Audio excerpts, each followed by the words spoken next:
কাৰ্বি আংলঙৰ গোটেই ঘটনা প্ৰবাহক লৈ কাৰ্বি ৰাইজৰ প্ৰতিনিধি মণ্ডলৰ সৈতে ৰাজ্য চৰকাৰ আৰু কাৰ্বি আংলং স্বায়ত্ত শাসিত পৰিষদৰ এখন ত্ৰিপাক্ষিক বৈঠক অনুষ্ঠিত হয়। এই ত্ৰিপাক্ষিক বৈঠকত কেইবাটাও গুৰুত্বপূৰ্ণ সিদ্ধান্ত লোৱা হয়। প্ৰথম, VGR আৰু PGRৰ মাটিৰ সম্পৰ্কত গুৱাহাটী উচ্চ ন্যায়ালয়ৰ খণ্ড আদালতত বিষয়টো বিচাৰাধীন হৈ আছে। কিন্তু এই ক্ষেত্ৰত কাৰ্বি আংলং অট'নমাছ কাউন্সিলে আজিলৈকে শপতনামা দাখিল কৰা নাই।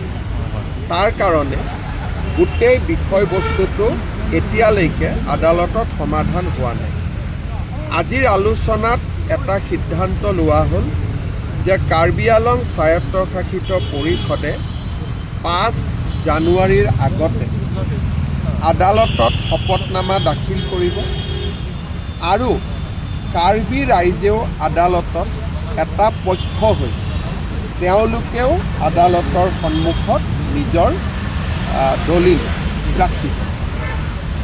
ৰাজ্য চৰকাৰেও আদালতক অনুৰোধ কৰিব যে যিহেতু বিষয়টো স্পৰ্শকাতৰ, খুব সোনকালে ইয়াৰ ৰায়দান কৰিব লাগে, যাতে আদালতৰ ৰায়দান অনুসৰি আমি ব্যৱস্থা হাতত ল'ব পাৰোঁ।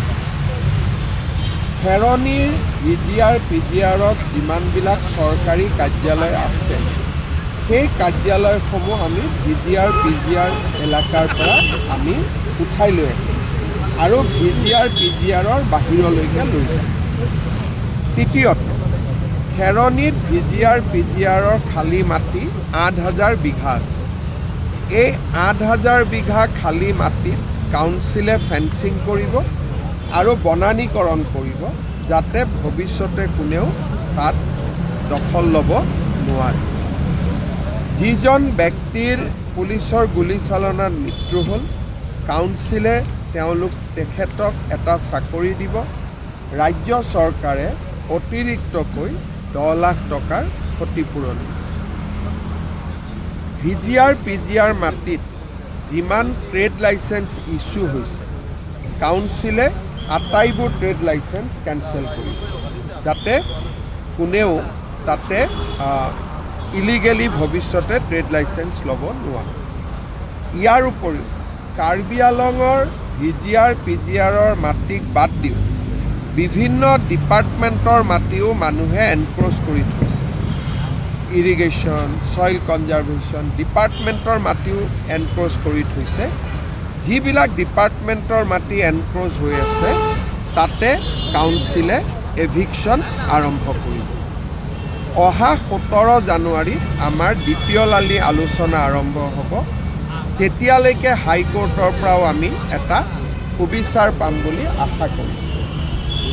এই আলোচনাখিনিৰ উপৰিও কাৰ্বি আংলঙৰ কাউন্সিলৰ কেইবাখনো rules, conduct of election rules, land alienation rules আদি বিভিন্ন ৰুলছ ৰাজ্য চৰকাৰৰ বিচাৰাধীন হৈ আছে। এই ৰুলছ আৰু আইনবিলাকো ৰাজ্য চৰকাৰে সোনকালে অনুমোদন দিয়াৰ ব্যৱস্থা কৰিব। আজি এই গোটেইখিনি আলোচনা হ'ল, আৰু বহুখিনি কথা আলোচনা কৰিব বাকী আছে। 16 বা 17 জানুৱাৰীত আমাৰ দ্বিতীয় লানি আলোচনা আৰম্ভ হ'ব। চাওক, মই ইয়াতে তৃতীয় পক্ষ বা দ্বিতীয় পক্ষৰ কথা নকওঁ। এই গোটেই ঘটনাটোৰ লগত এইটো এনেকুৱা নহয় যে এইটো কিবা দুটা গোষ্ঠীৰ সংঘৰ্ষ। ইয়াৰ লগত বহুদিনীয়া অমীমাংসিত কিছু প্ৰশ্ন জড়িত হৈ আছিলে। যিকোনো কাৰণতে নহওক ঘটনাটো ঘটিলে আমাৰ উদ্দেশ্য হৈছে শান্তি ঘূৰাই অনা। সেইকাৰণে পুলিচেও যিজন জীৱনতে জুইত অগ্নিদগ্ধ হৈ মৃত্যু হ'ল, সেই কেছটো ৰাখিব।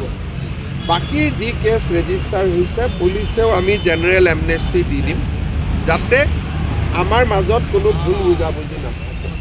আৰু ৰাজ্য চৰকাৰ, কাৰ্বি আংলং কাউন্সিল আৰু চিভিল ছ'চাইটি বা আন্দোলনকাৰী পক্ষ বা আন সকলো ৰাইজক লৈ আমি খেৰণীত শান্তি প্ৰতিষ্ঠা কৰিম, কাৰ্বি আংলঙত আমি শান্তি প্ৰতিষ্ঠা স্যাৰ কাৰ্বি আংলং ক'ত ষ্টে অৰ্ডাৰ আছে স্যাৰ কাৰ্বি আংলং মাটিত আজি গোটেই লিষ্টখিনি আমি দেখিছোঁ গতিকে কেছটো 5 জানুৱাৰীত আমি হাইকোৰ্টত যাম কিন্তু ক'ত ষ্টে অৰ্ডাৰ আছে এই কথাটো আপোনালোকে কাউন্সিলৰ পৰা বুজিব কিন্তু খেৰণীত ষ্টে অৰ্ডাৰ আছে আচ্ছা স্যাৰ বকলীয়া ইৰিগেশ্যন মাটিৰ লগত যিটো বকলীয়া ইৰিগেশ্যনত আমি এভিকশ্যন কৰিব লাগিব সোনকালে হ'ব না স্যাৰ সোনকালে আজি সিদ্ধান্ত হৈছে যে বকলীয়া ইৰিগেশ্যনত আমি সোনকালে এভিকশ্যন কৰিব লাগিব